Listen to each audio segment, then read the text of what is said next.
It's important to make sure that we're talking with each other in a way that heals, not in a way that wounds.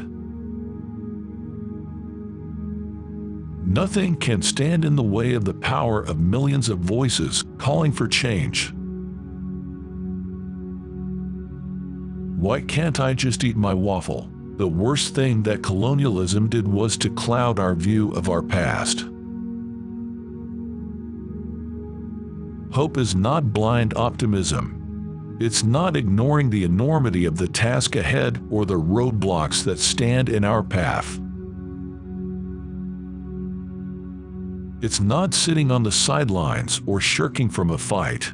Hope is that thing inside us that insists, despite all evidence to the contrary, that something better awaits us if we have the courage to reach for it, and to work for it, and to fight for it.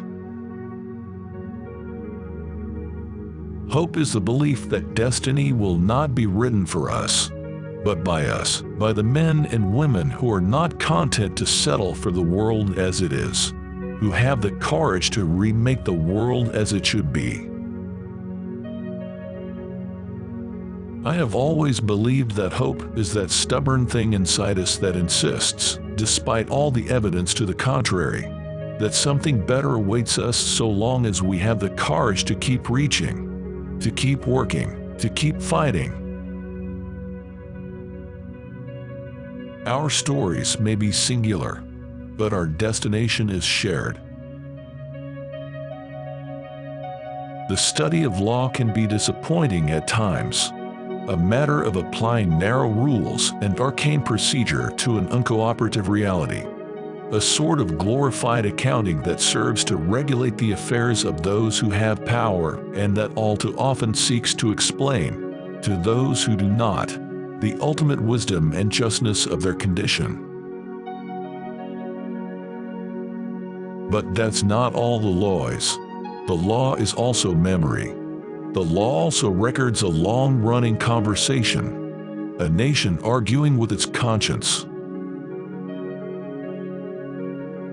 Enthusiasm makes up for a host of deficiencies. You can't let your failures define you. You have to let your failures teach you. I suspect that God's plan, whatever it is, works on a scale too large to admit our mortal tribulations that in a single lifetime. Accidents and happenstance determine more than we care to admit, and that the best we can do is to try to align ourselves with what we feel is right and construct some meaning out of our confusion, and with grace and nerve play at each moment the hand that we're dealt. With eyes fixed on the horizon and God's grace upon us, we carried forth that great gift of freedom and delivered it safely to future generations. There has been one constant amidst these shifting tides. At every turn, America's men and women in uniform have served with courage and resolve. We should do everything we can to make sure this country lives up to our children's expectations. As it has for more than 2 centuries, progress will come in fits and starts.